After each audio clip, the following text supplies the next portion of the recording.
আমার আজকের আলোচনা যে বিষয়টা যেতে চাইছি, বিষয়টা হচ্ছে পৃথিবীর জমিনের ভিতরে মরণ। একটা হাদিস বলে শেষের দিকে যাবে, এই জন্য যে আপনাদের ধৈর্য কুলাবে না। আমরা যতই ভালো কথা বক্তারা বলুক, রাত্রে 12টা পেরিয়ে গেলে সবারই কষ্ট হয়, এটা আমি জানি। তবে যদি আর আধা ঘন্টা সময় চলাই, আপনারা থাকবেন? এখন যে কটা লোক আছেন থাকবেন? আমি অনুরোধ করব, সব দিন তো আসতে পারি না, আপনারা জানেন আমি সরকারি চাকরি করি। আমার কঠিন অবস্থা বর্তমান। আসামে ফিঙ্গারপ্রিন্ট আছে, এই যে রেকর্ড হচ্ছে, এগুলা কম্পিউটারে দিয়ে তারপরে আসতে হয়। কঠিন অবস্থা, সিএল নিয়ে আসি, এই জন্যে এখানেও দিচ্ছে। তো কঠিন অবস্থা সরকারি চাকরিগুলো, তার মধ্যে দিয়েও কষ্ট করে হলেও আসি। আমি আসলাম, দুটো কথা বলে আপনারা একটু থাকবেন বলে আশা রাখি। এখন দেখেন, অন্তত দুটা লোকের জন্য খুব লোকজন থেকে যায়। একটা জার্জিস আনসারি, আমরাও থাকি ওর কথা শোনার জন্য। আল্লাহ ওকে এরকম ক্ষমতা কিছু দিয়েছেন যে অন্তত লোকেরা থেকে যাচ্ছে ওর বক্তব্য শোনার জন্যে। আর দ্বিতীয় নম্বরে ছিল মনিরুদ্দিন ছোট, যেটা ওর জন্য এখন তো অসুস্থ, আসতে পারে, অন্তত দেখার জন্য হলেও কিছু কথা শোনার জন্যে লোক আসতো। তাছাড়া যেগুলো বক্তা আমরা আছি, 12টা পেরিয়ে গেলে নূর মোহাম্মদ হক, আমি, নামাল নাবাদর দোজা, সাধারণত দেখা যায় বিভিন্ন জায়গায়, হয়তো আধা ঘন্টা শুনলো তারপরে লোক চলে এরকমই বলবে। আজকালে নেটে বক্তব্য সবসময় শুনেই থাকে। এই তো তার মধ্যে তো কিছু নতুন, এই যে আজকে যেটা আলোচনা করলাম, এখানে তো আলোচনাটা করিনি, আজকে যেমন আমি জানিয়ে দিলাম। হয়তো আপনাদের অন্য হুজুরে বলেছে, আমি বলিনি। এবছর হাদিসটা আমার আগে থেকে জানা ছিল, আমি মুখস্থই করেছি এই বছর। তা আপনাদেরকে আর বলবো কোথা থেকে আগে? তো কাহিনীটা এইটা। আরও কিছু কথা, যেমন ধরেন আমি আজকে বলতেছি যে মরণ, ওই জন্য আর 30 মিনিট সময় আপনারা দেবেন। আমি আপনাদের কাছে এই সময়টুকু আমি চেয়ে নিচ্ছি, তারপর অন্য বক্তা আসবে বলবে। আমার ভাইরা, আমি একটা কথা বলতেছি, পৃথিবীর জমিনে আল্লাহ রাব্বুল আলামিন বলেছেন, বলে কি, কুল্লু নাফসিন যায়কাতুল মাউত,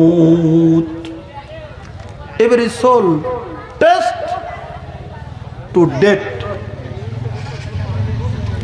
পৃথিবীর জমিনের ভিতর প্রত্যেক প্রাণীর মরণের স্বাদ থাকতে হবে। এমন কোন লোক নাই পৃথিবীর জমিনের ভিতরে মরবে না, এমন কোন মানুষ নাই মরবে না। কারণ মরণের সময় যখন হয়ে যাবে, পৃথিবীর জমিন থেকে মরতেই তারা হবে। কিন্তু আমরা আজকে সেই মরণের কথাটা খেয়াল করে চলি না। বাংলা কবি বলেছেন, বাংলাদেশ থেকে বহুদিন আগে এগুলা রেডিওতে চলতো, এখন তো আর চলে না। এখন মুখে মুখে যারা যারা মুখস্থ রেখেছেন তারা শুনেছেন, শোনেন। প্রায় আপনাদের বাচ্চারা বলে কি, মরণেরই কথা বান্দা স্মরণ করলি না, আজরাইলে ধরলে রে বান্দা কৈফত চলবে না। আচ্ছা, আপনারা একটু আওয়াজ দা বলেন তো, কথাটা সত্য না মিছা? আজরাইল যাকে আমরা বলি, আরবিতে তাকে মালাকুল মাউত বলে। আমরা 3টা ফেরেশতার সঙ্গে মিলে আমরা আজরাইল বলি। আসলে আজরাইল না, কোরআন আছে না হাদিসের শব্দটা আছে, তবে আমরা বুঝার জন্য আজরাইল বলি।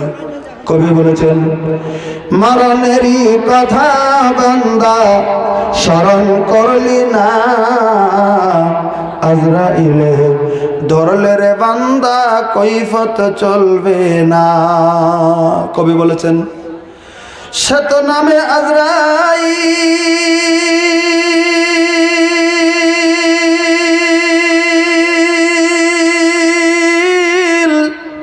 হুকুম পাওয়ার মাত্রে সে সেকেন্ডে হাজির।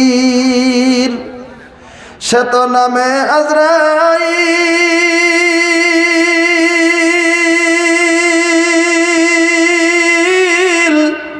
হুকুম পাওয়ার মাত্রে সে সেকেন্ডে হাজির। 1 সেকেন্ডে পঞ্চমাত্মা, 1 সেকেন্ডে পঞ্চমাত্মা করে নাই বাহির, বান্দা স্মরণ করলি না। মরণেরই কথা বান্দা স্মরণ করলি না, আজরাইলে ধরলে রে বান্দা কৈফত চলবে না। আরেকটা পয়ের বলেছেন কবি, সে তো নামে তাবাগা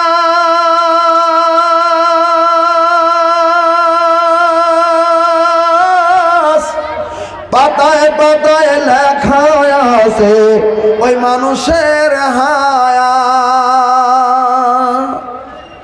সে তো নামে তবে গাছ,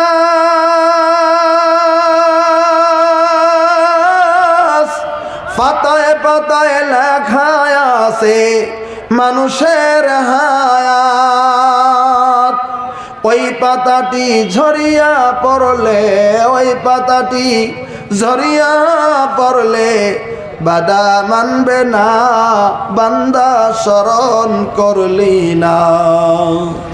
মরণেরই কথা বান্দা স্মরণ করলি না, আজরাইলে ধরলে রে বান্দা কৈফত চলবে না। আমার ভাইরা, আমার ভাইরা, আমার মা বোনেরা, আজকে মরণের কথা পৃথিবীর জমিনের ভিতরে আমরা মনে করি না, মরণের কথা খেয়াল করি না, আমরা মরণের কথা লক্ষ্য করি না, কঠিন কিয়ামতের দিনের কথা জমিনের ভিতরে খেয়াল করি না, আমার কবরের কথাও খেয়াল করি না। আমাকে কবরে চলে যেতে হবে, কেমন করে থাকতে হবে কবরের ভিতরে, আমার কি অবস্থা হবে কবরে গো, কয়জন মানুষ ওই কবরের কথাটা মনে করেছি। কবরটা বিরাট কঠিন জায়গা। এক হযরত ওসমান গনি রাদিয়াল্লাহু তাআলা, আপনারা নাম শুনেছেন, হযরত ওসমান গনি, যার সাথে আল্লাহ রাব্বুল আলামিনের নবী তার দুটি মেয়েকে পরপর বিয়ে দিয়েছিলেন। তার নাম হযরত ওসমান গনি রাদিয়াল্লাহু তাআলা। এই হযরত ওসমান গনি রাদিয়াল্লাহু তাআলা আল্লাহ রাব্বুল আলামিনের নবীর ইন্তেকালের পরে হযরত আবু বকর সিদ্দিক খলিফা, হযরত আবু বকর সিদ্দিক রাদিয়াল্লাহু তাআলা নূর খলিফার পরে হযরত ওমর ফারুক খলিফা, হযরত ওমরের পরে, ওমর ইন্তেকালের পরে এই পৃথিবীর জমিনের ভিতরে খলিফাতুল মুসলিমিন ছিলেন হযরত ওসমান গনি রাদিয়াল্লাহু তাআলা আনহু। এই ওসমান গনি যখন খলিফাতুল মুসলিমিন, তামাম মুসলিম জাহানের খলিফা, যখন তিনি রাস্তা দিয়ে হেঁটে যেতেন, হেঁটে যেতেন, হেঁটে যেতেন, হঠাৎ করে যদি কবরস্থান সম্মুখে দেখতেন, কবরস্থান দেখেই হযরত ওসমান গনি একটু দাঁড়িয়ে যেতেন। যখন কোন কবরের কাছে যেতেন ওসমান গনি, আল্লাহ রাব্বুল আলামিনের নবীর জামাতা, সারা মুসলিম জাহানের খলিফা, কবরস্থান দেখলেই দাঁড়িয়ে যেতেন। কবরস্থান থেকে দাঁড়াইলে হঠাৎ করে কবরের দিকে হয়তো কবরের সালামের দোয়াটা দিতেন, আর দাঁড়িয়ে চোখের পানি ঝরঝর করে ছেড়ে দিতেন। সহিহ মুসলিম শরীফে হাদিস এসেছে, হযরত ওসমানের চোখের পানিতে দাড়িগুলি ভিজে টপ টপ করে পানি পড়তে শুরু হয়ে যেত। সাহাবা কেরাম যারা সঙ্গে ছিলেন, একদিন, দুদিন, 3 দিন যখন দেখলেন, তখন ওসমান গনিকে প্রশ্ন করলেন, ওগো হযরত ওসমান গনি, আল্লাহ রাব্বুল আলামিনের নবীর সাহাবী, আপনি জবাব দিন। কি জান্নাতের আলোচনা হয়, জাহান্নামের আলোচনা হয়, আপনার চোখের সম্মুখে যখন আসে আপনি তেমন কাঁদেন না, কিন্তু যখন কবর দেখেন আপনি এমন করে চোখের পানি ঝরঝর করে ছেড়ে দিয়ে দাড়ি ভিজি আপনি কেন কাঁদেন গো নবীজির সাহাবী? তখন হযরত ওসমান গনি রাদিয়াল্লাহু তাআলা বললেন, সাহাবীরা রে, তোরা জানিস না কি আমার দরদের নবী আমাকে জানিয়ে দিয়েছেন, নবীর কাছে শুনেছি, ইন্নাল কবরা আউয়ালু মানজিলু মিনাল মানাজিলিল আখিরাহ। এই হাদিসটা তখন হযরত ওসমান গনি রাদিয়াল্লাহু তাআলা বললেন, নবীর সাহাবীরা রে, তোরা শুনে নে, তোরা কি জানিস না আল্লাহ রাব্বুল আলামিনের নবী বলেছেন, অবশ্যই এই যে যেটা কবর, এই কবরটাই হচ্ছে আখিরাতের টোটাল জিন্দেগির প্রথম মঞ্জিল। একবার সুবহানাল্লাহ বলেন। ফাইন নাজা, যে ব্যক্তি কবরের ভিতরে নাজাত পেয়ে যাবে, আমি নবী বললাম আখিরাতের প্রত্যেকটা ধাপে ওই লোকটা নাজাত পেয়ে জান্নাতি হবে। আর যদি কবরে রয়ে যাবে নাজাত না, কবরে একটা লোক যদি পাস করতে না পারে মুনকির নাকিরের কাছে, একটা লোক যদি পাস করতে না পারে মুনকির নাকিরের কাছে কবরে, তাহলে পরবর্তী জিন্দেগিতে তার ভেজাল বেঁচে যাবে, হাসরে ময়দানে হিসাবে তার ঝামেলা হয়ে যাবে, হাসরে ময়দানে তার কঠিন হয়ে যাবে, হাসরে ময়দানে ধাপ তার কঠিন হয়ে যাবে। আমি ওসমান গনি মনে করি আমি যখন কবরে যাব রে, মুনকির নাকিরের প্রশ্নের জবাবে আমি ওসমান গনি কেমন করে আমি এগিয়ে যাব। আমি ওসমান গনি কবর দেখলে আমার চোখের পানি ঘর ঘর করে জমিনের ভিতরে পড়ে যায়। আজকে আমরা কবর দিতে যাই বাবার, আমাদের চোখের পানি পড়ে না। আমার মুরব্বী নিয়ে কবরস্থানে গেলাম, মনটা নরম হয় না। কিন্তু যারা জান্নাতের সার্টিফিকেট পেয়েছেন পৃথিবীর জামিন আসারায় মুবাশশারা, তাও তাদের চোখের পানি জর্জর করে ছেড়ে দিয়েছে। যারা পৃথিবীর জামিনের ভিতরে এমন অবস্থা কবরস্থান নিয়ে ভাবছে, আমরা জামিনের ভিতরে ভাবি নাই, আমরা জামিনের ভিতরে চিন্তা করি না। না না না গো, হাদিস সহিহ বুখারী মুসলিম শরীফের ভিতরে আপনারা পাবেন, যখন আপনার মতো আমার মতো একটা লোককে যখন কবরের ভিতরে যখন দিয়ে দেওয়া হয়, যখন বলা হয় কবরের নিয়ে নামানোর সময় বিসমিল্লাহ ওয়ালা মিল্লাতে রাসূলিল্লাহ সাল্লাল্লাহু আলাইহি সাল্লাম, কবরের ভিতরে নামিয়ে যখন চলে আসবে, 40 কদম যখন সরবে, সঙ্গে সঙ্গে একজনের নাম মুনকির আর একজনের নাম নাকির, এই দুটি ফেরেশতা এসে ওই কবরের ভিতরে লোকটার কাছে হাজির হয়ে যাবে।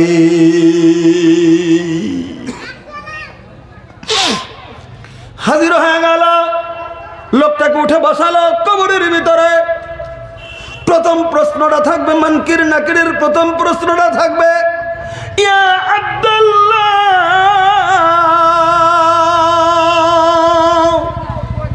ওরে আল্লাহর বান্দা তুমি জবাব দাও গো, মার রব্বুকা, তোমার প্রভু কে, তোমার প্রভু কে, তোমার মাবুদ কে, তোমার আল্লাহ কে, তোমার সৃষ্টিকর্তা কে, তোমার রিজিকদাতা কে ছিল, তোমার পালনকর্তা কে ছিল, মার রব্বুকা, তোমার প্রভু কে, এই প্রশ্নটা প্রথম করবে। এবার দগির যায় যারা আছেন, যারা মুরব্বী আছেন, আরবি যারা জানেন না, মনে মনে ভাববেন প্রশ্নটা তো আরবিতে করবে, কেমন করে জবাব দিয়ে দেব। পৃথিবীতে আরবি যদি নাও জানেন, যদি মুমিন অবস্থায় মরে যান, সেদিন এই প্রশ্ন বুঝার শক্তি দেবেন আল্লাহ, আর জবাব দেওয়ার শক্তি দিয়ে দেবে মুমিন বান্দা। সঙ্গে সঙ্গে বলে দেব উত্তর, রব্বি আল্লাহ। এরে কে প্রশ্ন করেছো? আমার প্রভু একমাত্র আল্লাহ। সুবহানাল্লাহ। কোন মুমিনের উত্তর হলো, ওরা প্রশ্নের উত্তর পেয়ে গেল, খুশি হয়ে গেল ওরা। এবার দ্বিতীয় প্রশ্নটা করবে, অমাদ্দিনকা, এরে আল্লাহর বান্দা, আমি মুনকির নাকির দ্বিতীয় প্রশ্নটা করছি, তুমি পৃথিবীর জামিনের ভিতরে কোন ধর্মে ছিলে? তোমার ধর্মের নামটা কি? অমাদ্দিনকা, তোমার দিন কি, তোমার ধর্ম কি? মুমিন অবস্থায় যদি মারা যান, একাই মুখের উপর উচ্চারণ হয়ে যাবে আমার দিন হলো ইসলাম ধর্ম। মুখ দিয়ে বেরিয়ে যাবে সেদিন, আমার ধর্ম ইসলাম ধর্ম, আমার দিন ইসলাম। মুক্তা জবানে ফুটে গেল দিন ইসলাম, ফিরিস্তা খুশি হয়ে গেল। তারপরে একটা ঘটনা ঘটবে, একটা রাওয়ায়াতে লেখে শুধু প্রশ্ন, আর একটা রাওয়ায়াতে লেখে একটা ফটো।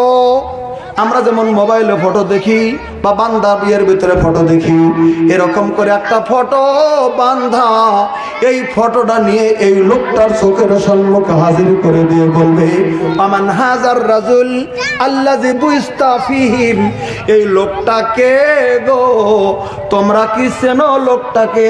এই লোকটাকে পৃথিবীতে পাঠিয়ে দেওয়া হয়েছিল, এই লোকটাকে কি চিনো? এই লোকটাকে আমরা তো নবীকে দেখি নাই, ইল্লা মাশাআল্লাহ কোন কোন মুমিন বান্দারা স্বপ্নের জরিয়তে আল্লাহর নবীকে দেখেছেন, সেটা সত্য দেখেছেন। যদি দেখে থাকেন সেটা দেখার হাদিস রয়েছে স্বপ্নের জরিয়তে। আমরা ডাইরেক্ট তো কোনোদিন নবীকে দেখি নাই। আল্লাহ রাব্বুল আলামিনের নবী সাল্লাল্লাহু আলাইহি ওয়াসাল্লাম তাই বললেন। এবার ওমান হাজার রাজুলাল্লাহ যাবু ইস্তাফিহিম, এই ফটোটা যখন চোখের সম্মুখে দেওয়া হবে, তখন ওই লোকটা যদি ইমানদার হয়, ইমানদার অবস্থায় যদি আমরা মরতে পারি, তখন আমরা বলে দেব ইনি হচ্ছেন আমাদের নবী হযরত মুহাম্মদুর রাসূলুল্লাহ সাল্লাল্লাহু আলাইহি ওয়াসাল্লাম। জোরে একবার সুবহানাল্লাহ বলেন। উত্তরটা যখন দিয়ে দেওয়া হলো, কয়টা প্রশ্ন হলো ভাই? কয়টা? তিনটা প্রশ্ন হলো, তিনটা উত্তর হলো। উত্তর তিনটা যখন সঠিক হয়ে গেছে, উপর থেকে একটা আওয়াজ হবে, হাজ আব্দুস সালেহ, এই ফেরেশতারা মুনকির নাকির, আর প্রশ্ন করিস না, এটা আমার সালেহ বান্দা। নারে তাকবীর। আল্লাহ রাব্বুল আওয়াজ দিয়ে বলে দেবেন কুদরতি আওয়াজে, এটা আমার সালেহ বান্দা, এটা সালেহ বান্দা। আর দেরি করিস না, দেরি করিস না রে ফেরেশতারা, আর প্রশ্ন করিস না, এটা আমার নেককার বান্দা। তিনটা প্রশ্নের উত্তর সঠিকভাবে দিয়েছে, ওই জন্য আমি আল্লাহ রাব্বুল আলামিন বলে দিচ্ছি, এই লোকটার পোশাকটা তুমি জান্নাতের পোশাক দিয়ে দাও। এই লোকটাকে জান্নাতের পোশাক পরিয়ে দাও, জান্নাতের পোশাক তো পরিয়ে দাও। আর এই লোকটা যেখানে কবরে শুয়ে আছে, এর নিচে জান্নাতের বিছানা পেরে দাও। আবার তোরে সুবহানাল্লাহ বলেন। জান্নাতের বিছানাটা পেরে দাও। শুধু তাই নয়, 3 নাম্বার হুকুম থাকবে আল্লাহর, এখন থেকেই দেরি করো না, জান্নাতের দরজাটা খুলে দাও, কবরের দরজাটা খুলে দিয়ে এক করে দাও। জান্নাতের রমরমা রমরমা, জান্নাতের সুখ শান্তির বাতাস এই লোকটার কবরে পৌঁছতে থাকবে। জোরে সোনাল কান, জোরে কান। ইমানদার যদি হয় তাহলে, বেঈমান যদি হয় জবাব দিতে পারবে না, বলে দেবে এটা মিথ্যাবাদী বান্দা, একে জাহান্নামের পোশাক পরাও, জাহান্নামের বিছানা দাও, জাহান্নামের দরজাটা লাগিয়ে দাও, এর সঙ্গে কবর দাও। কাজে করতে কি? এই কবরে যাওয়ার জন্য যা হাতিয়ার, এই কবরের যাওয়ার জন্য যা সম্পদ, আমাদের পৃথিবীর থেকে নিয়ে আমাদেরকে যেতে হবে। আর বেশি বেশি বেশি বেশি করে আল্লাহ রাব্বুল আলামিনের কাছে বলতে হবে, আল্লাহ আল্লাহুম্মা ইন্নী আউযু বিকা মিন আযাবিল কবরে, আল্লাহুম্মা ইন্নী আউযু বিকা মিন আযাবিল কবরে, আল্লাহুম্মা ইন্নী আউযু বিকা মিন আযাবিল কবরে। বেশি বেশি বেশি বেশি বেশি বেশি করে এই দোয়া সব সময় আমাদের পড়াটা দরকার রয়েছে। আল্লাহ তাআলা এই কবরের কথা মনে করে আমাদেরকে আমল করার তৌফিক দিক। একটা আল্লাহ আমিন বলেন। আজকে আপনারা জালসা দিয়েছেন কবরস্থান নিয়ে, তাই তো? কবরস্থান কেন্দ্রিক কাজে গতিকে আমাদের প্রত্যেকটা লোকের কবরে চলে যেতে হবে, সেই কবরস্থান কেন্দ্রিক জালসা দিয়েছেন, তাই কিছু আলোচনা করলাম। আমরা যদি মনে মনে মনে মনে মনে মনে ভাবি একটা সৎ কাজ করে যাব পৃথিবীর জমিনে, সদা সদা মসজিদের জরিয়া সৎ কাজ হয়, মসজিদ বানালে সৎ কাজ হয়, মাদ্রাসা বানালে সৎ কাজ হয়, তেমন করে কবরস্থান যদি বানাই তাও বিরাট বড় সৎ কাজ হয়। কারণ ওখানে মুমিন বান্দারা শুয়ে থাকে কবরস্থানের মাটিতে। জাগা আমার একজন ভাই জান কত দিছে, 5,000 টাকা দান করে দিয়েছে। কেন জানি তো না কে দিল। ইনি ইনি ইনি আচ্ছা 500 দিয়েছে হুজুর। হুজুর মাল্লা সাহেব